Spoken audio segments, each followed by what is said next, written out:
Good afternoon.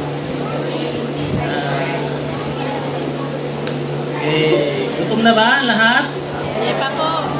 Ano ba mas mahalaga, yung kumain ng salita ng Diyos o kumain ng ng kanin sa ulam? Parehas. Parehas sabi ni Sister.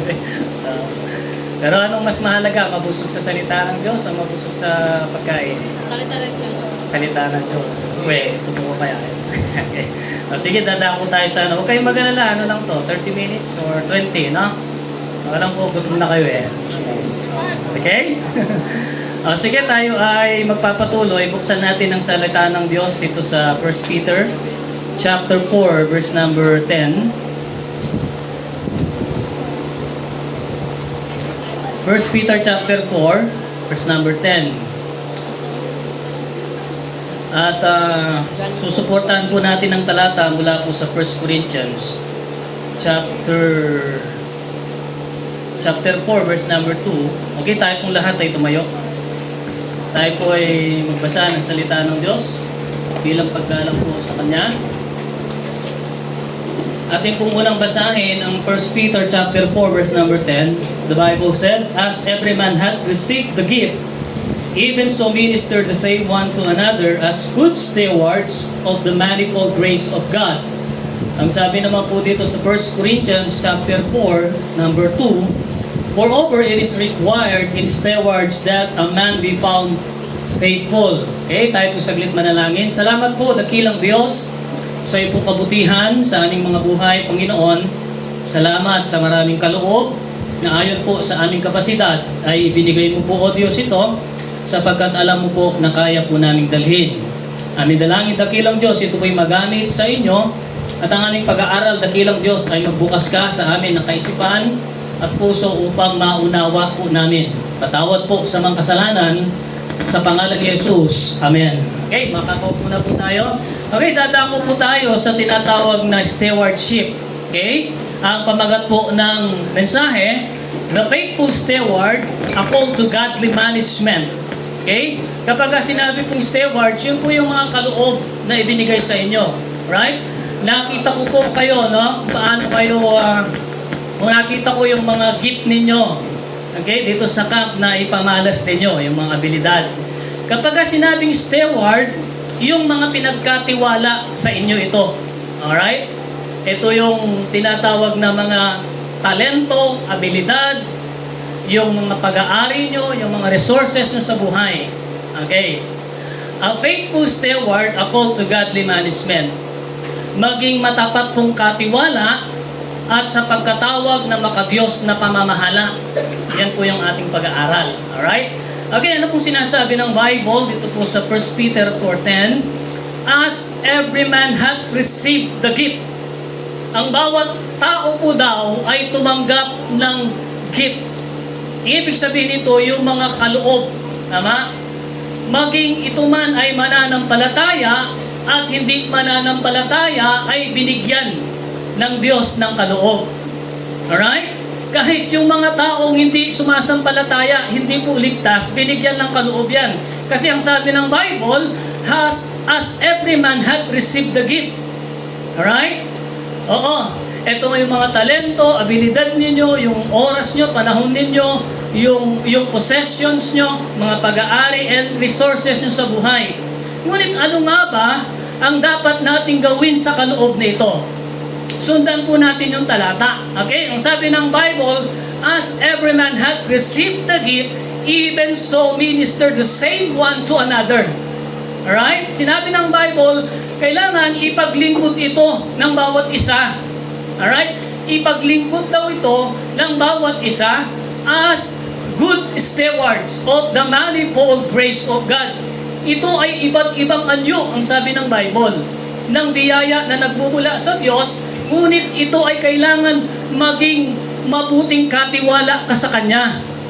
Kasi ikaw ay pinagkatiwala lang sa iyo itong mga ito at hindi ikaw ang tunay na may-ari nito. Ibig sabihin, merong totoong may-ari, yung owner. Yung iba, walang iba kundi ang Diyos. At yung mga bagay na iyon ay ipinagkatiwala sa iyo. Ang sabi ng Bible, "Even so minister the same one to another as good stewards of the manifold grace of God." ipaglingkod mo lang ito. Kaya dito po pumapasok yung kahalagaan ng Kristiyano Right?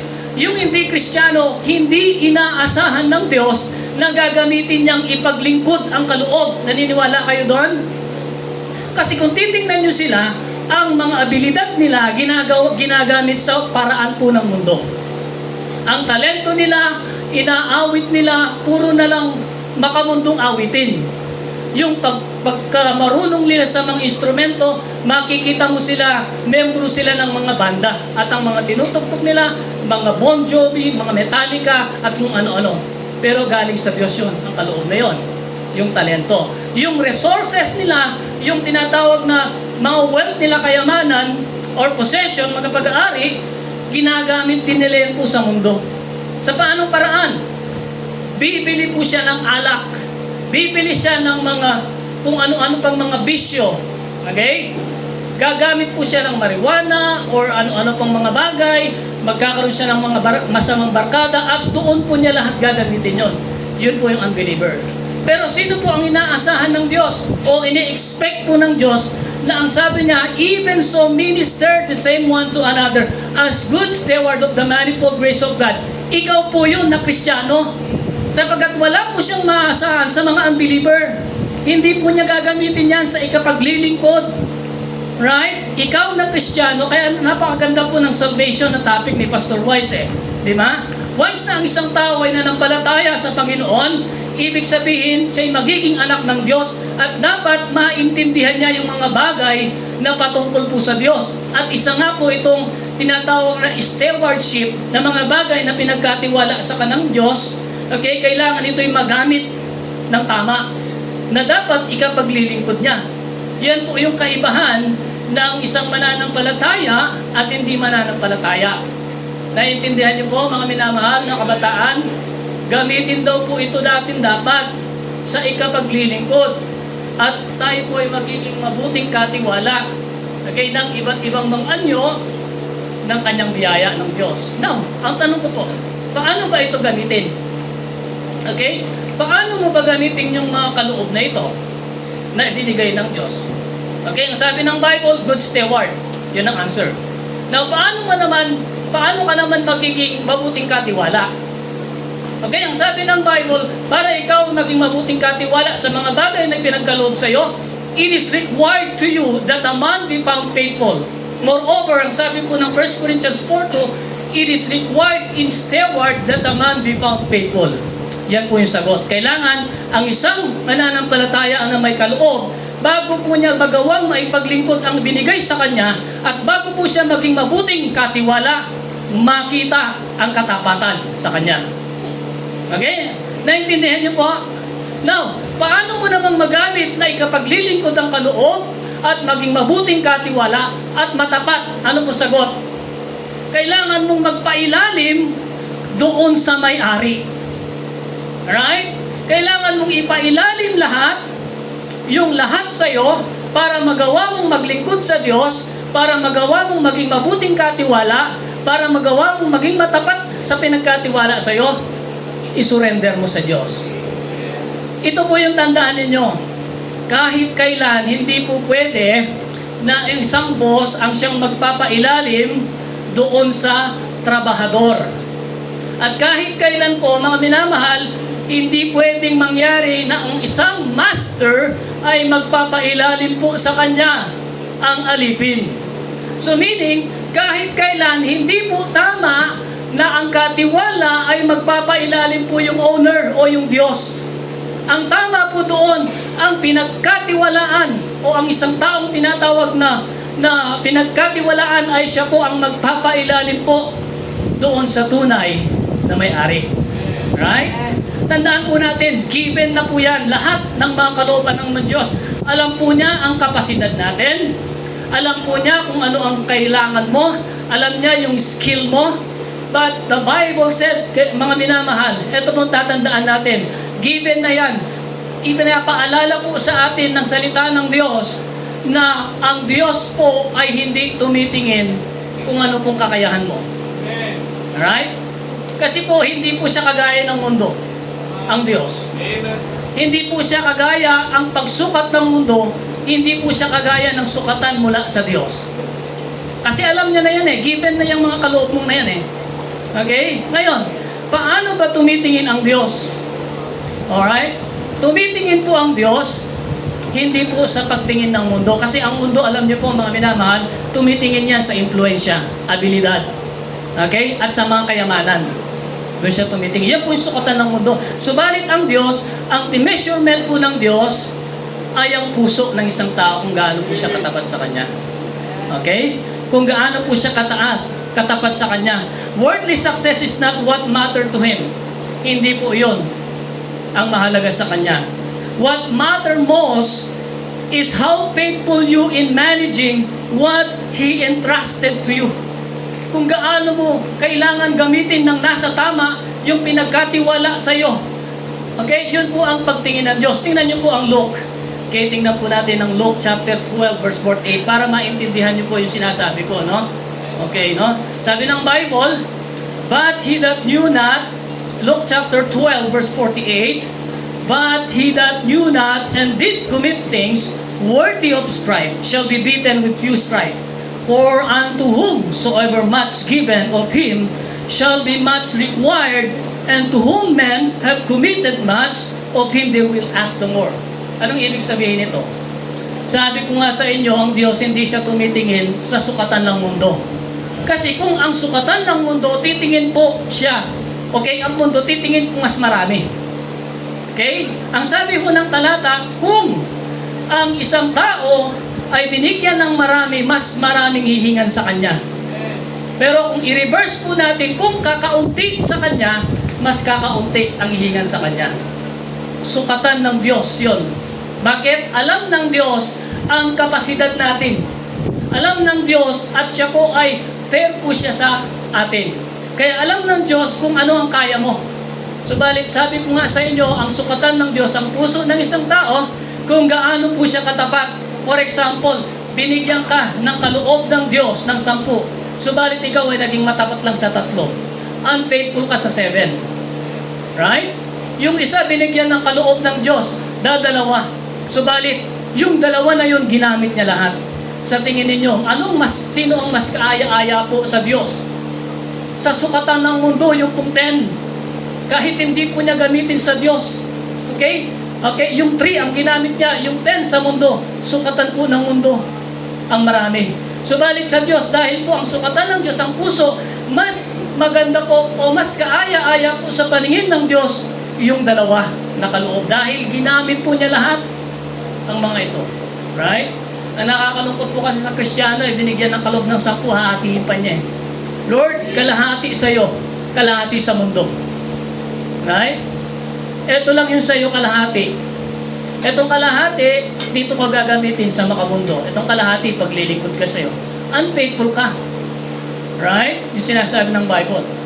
At ang mahirap pa dito, dadalawa lang ang kaloob mo, ayaw mo pang ipagamit. Oo, no? Dadalawa na nga lang yung kaloob mo, ayaw mo pang ipagamit. Hindi po rin maganda po yun, no?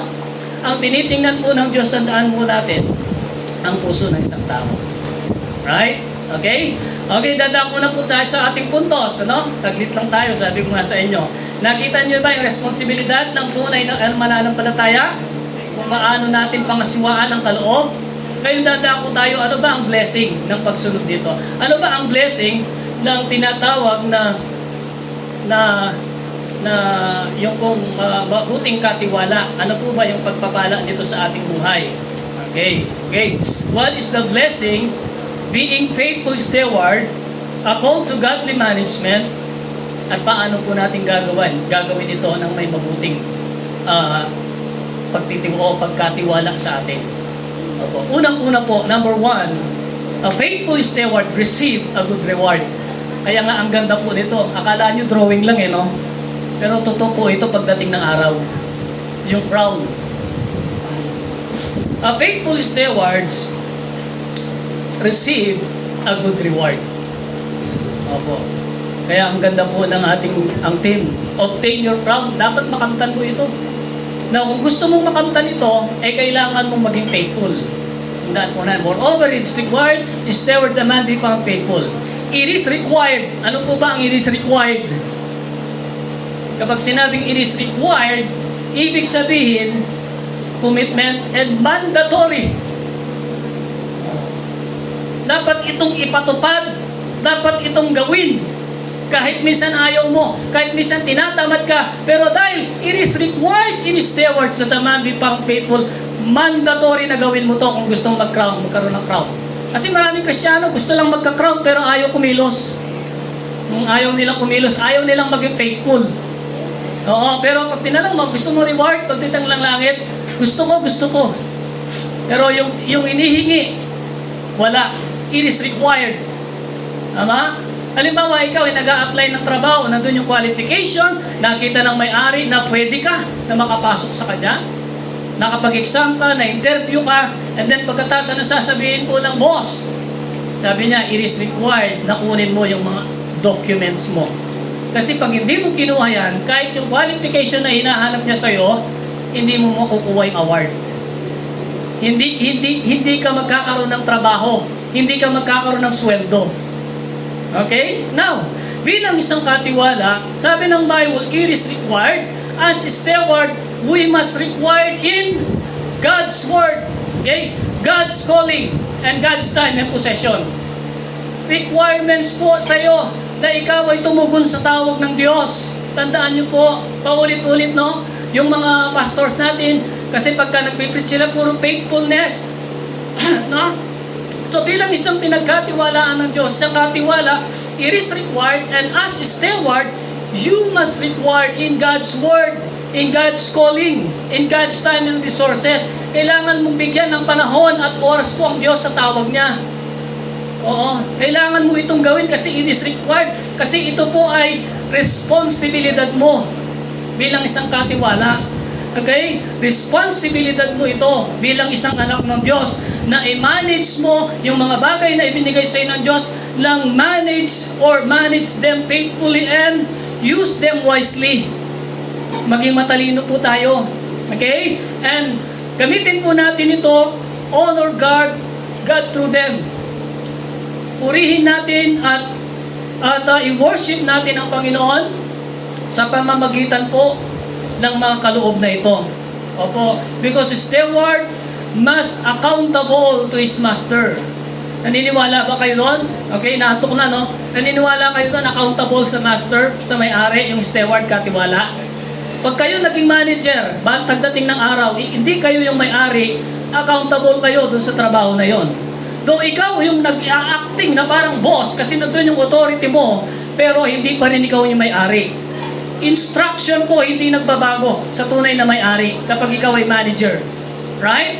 Oo. Kailangan mo responsibilidad mo na ayusin yon, i-manage mo mabuti yung trabaho na yon.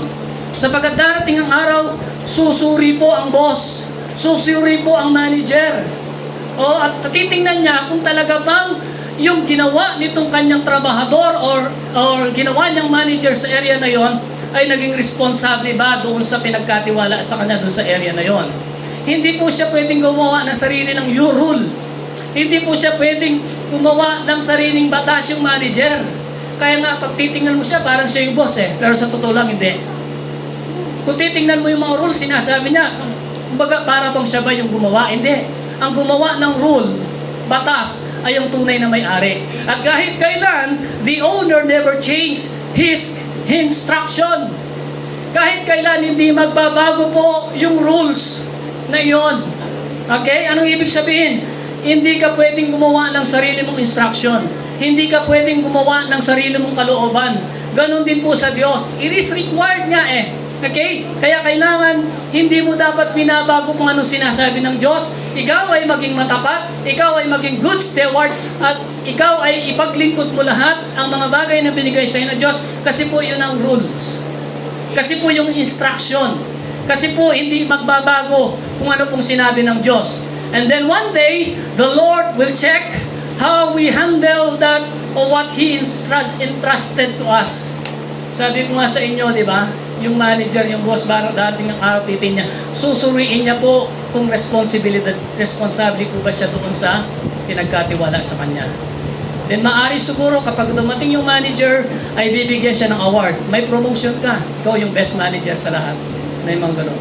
Then ang ating Panginoon, the Bible said, one day the Lord will check how we handled what He entrusted to us. Susuriin ka ng Diyos. Sabi nga po ng Bible, every one of us shall give account of himself to God. Ang bawat isa po ay magbibigay ng sulit or pananagutan sa harapan ng Diyos. At kasama po itong pinagkatiwala sa atin. Pananagutan mo yan. Kung ginamit mo ba yan, how we use His Word, kung paano mo ginamit ang Kanyang salita, okay, how we serve, kung paano mo ginamit yung paglilingkod mo, kung ito ba ay ginamit mo paglilingkod sa Kanya, and how we use our time, yung bang panahon mo nung ikaw ay nabubuhay, ginamit mo ba ito nang nasa tama sa ikapaglilingkod sa Kanya, and how we use our gift and resources, ginamit ba natin sa ikapaglilingkod yung binigay niya talento sa atin, yung ating mga resources sa buhay, ginamit ba natin talaga nang nasa tama? Yun po ang ating ipagsusulit sa harapan po ng Diyos balang araw. Our work, okay, our works will be tested. Sabi po ng Bible, 1 Corinthians 3, verse number 13, every man's work shall be made manifest. For the day, sabi ng Bible, shall declare it, because it shall be revealed by fire, and the fire shall try every man's work of what sort it is. Sabi ng Bible, darating yung araw, yung gawa ng isang tao ay tinatawag na marireveal sa fire o dadaan sa apoy. At ang ating pong gawa, ang sabi ng Bible, God's inspection in fire. Huwag kayong mag-alala, hindi impyerno ito. Hindi naman tayo losing salvation. Okay? Ito po ay gawa. Ito po yung mga, kung sino ba yung karapat dapat na makatanggap ng reward, ng crown. Okay? Some works will receive award and some works will be burned. Kapag hindi tama ang paggamit mo sa kaloob mo, hindi mo pinaglingkod, masusunog po yan. At kapag totoo na ginamit po sa ikapaglilingkod ang mga kaloob mo, hindi po masusunog. That is reward. Tandaan niyo po, no? Opo, one day, every Christian will stand before Christ. Isang araw, ikaw po ay tatayo sa harapan ng Diyos at ikaw ay magsusulit. Kung ikaw ba ay karapat-dapat na magkaroon ng reward. Alright? Ang sabi ng Bible, 2 Timothy chapter 4 verse number 8, henceforth, there is laid up for me a crown of righteousness, which the Lord, that righteous judge, shall give me at that day, and not to me only, but unto all them also that love His appearing. Merong nakalaan na gantimpala, kaya dapat maging matapat ka. Dapat mag-serve ka sa Panginoon faithfully. Tandaan po natin yan, no? Kabarang araw, darating po siya. Be faithful. Gamitin po natin yung kaloob na yan, okay? Sa ikapaglilingkod at sa mabuting katiwala as a good steward of the manifold grace of God para ikaw ay makatanggap ng gantimpala or reward. Number 2, sa number 2 po tayo, ha? A faithful steward must keep, or number 3 po ito, no? Okay. A faithful steward must labor diligently for the reward. Yung matapat po, nakatiwala, ay kailangan pong magtrabaho, gumawa ng may kasipagan para sa reward. Opo. Okay? Tandaan po natin, yung ating salvation, hindi po natin yan pinaghirapan. Isa lamang po yung naghirap dyan, walang iba po kundi ang ating Panginoong Kristo. Ginawa niya sa krus ng Kalbaryo para tayo magkaroon po ng katupusan. But our reward must earn. Okay. Must be earned. Yung ating reward, yan po ay hindi libre. Kailangan po ito ay paghirapan, kailangan po ito ay magbigyan ng tinatawag na labor, magtrabaho ka para makamit mo to. Yung kaligtasan, hindi. Gumawa po niya ng Panginoon. Sino po ba yung gumraduate dito? Ngayong pong taon na ito. Mga estudyante, nag-graduate ba kayo? Ayan, nagtaas ng kamay, no? Lahat ba kayo nakakuha ng award? Okay. So yung award na yon, ng graduation nyo, recognition, yun po'y katunayan. Kayo po ay nagpuyat, di ba? Kayo ay nag-aral ng mabuti, kayo ay nagsunog ng kilay. Ang sabi nila, di ba? Sinusunog bang literal yung kilay kapag nag-aaral? Hindi po, no? Pero yung ang meaning po noon, talagang ikaw ay gumawa, nagsipag. Kaya nakamit mo ngayon yung reward na yon nung ikaw ay mag-graduate. Tandaan niyo po, maraming estudyante sa school. Pero tandaan niyo, hindi lahat nagkakaroon ng award. Only, mga minamahal, yung nakatanggap ng reward doon, yung kung diligence, masipag, and mayroong sacrifice, at nagkaroon ng hard work sa pag-aaral. Yun po yung katunayan na ikaw ay gumawa. Alright? This shows that reward is connected in sacrifice and effort, okay, and service. Tandaan niyo po.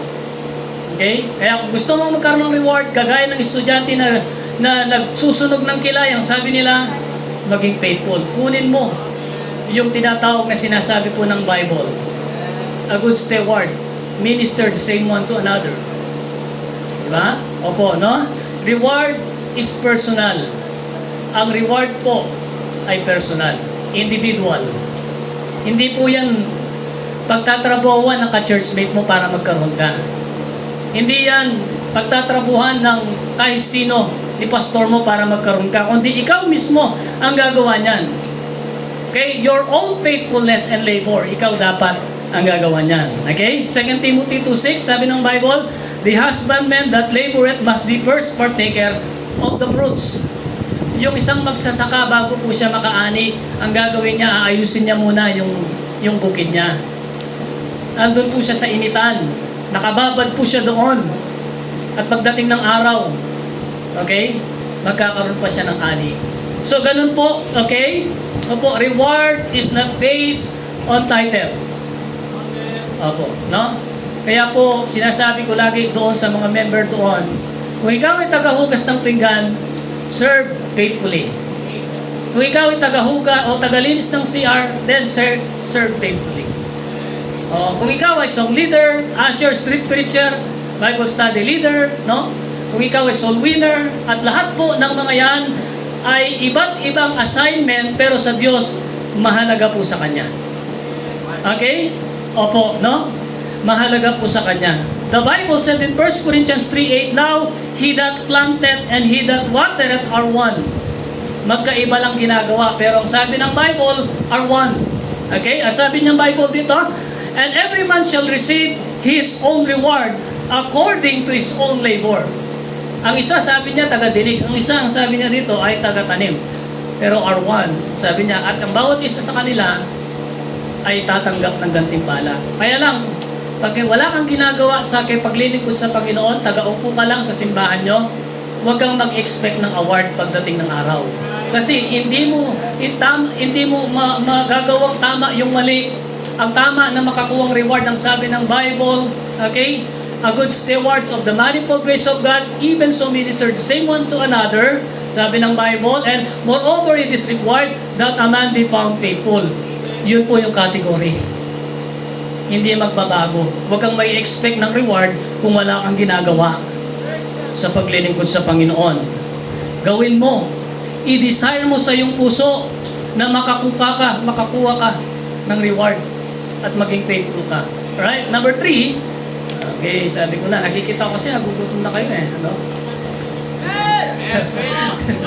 Amen. Number 3, pag number 3 na, ano na eh. Medyo ano na yung maliwalas ng mukha na, pastor. Okay. A faithful steward must keep the right goal. Must keep the right goal. Ang sabi ng Bible, Colossians 3 verse 23, and whatsoever you do, do it heartily as to the Lord and not unto men. Okay?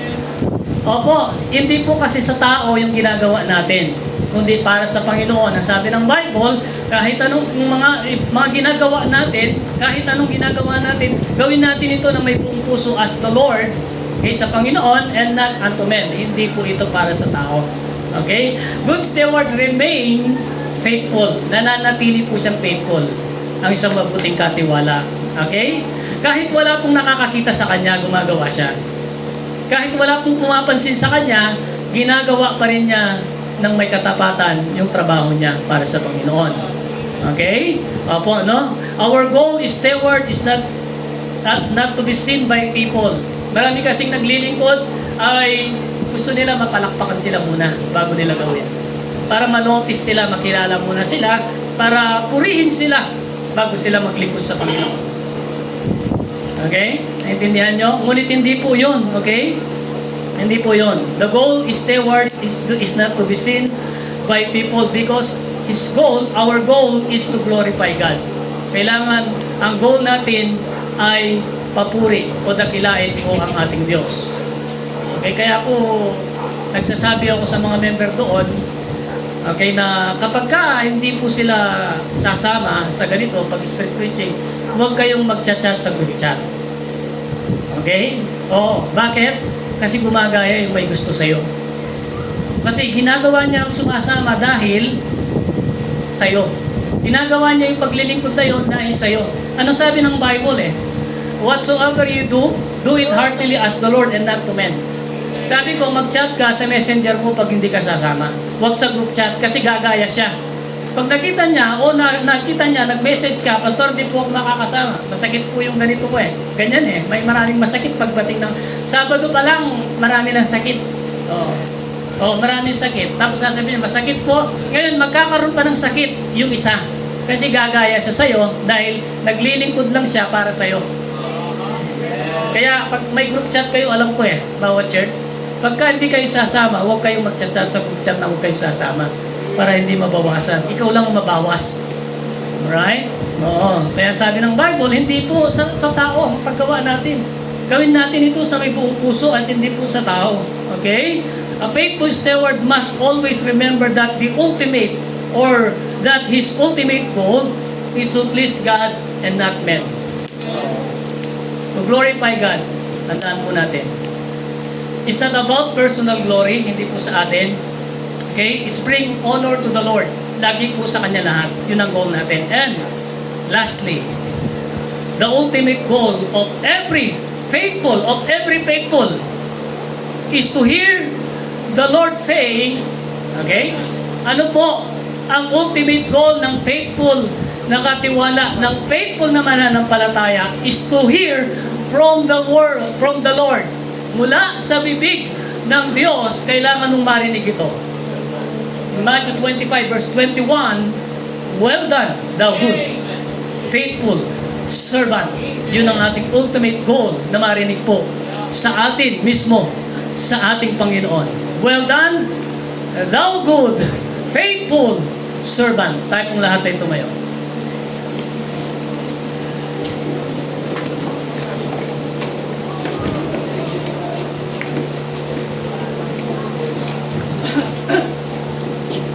Sige po, tayo po ay manalangin. Dakilang Diyos, salamat po sa oras po na ito at naliwanagan po muli minsan ang mga kabataan kung paano gamitin ng tama at responsable po ang mga gift na ito na ibinahagi mo po sa kanila, Panginoon.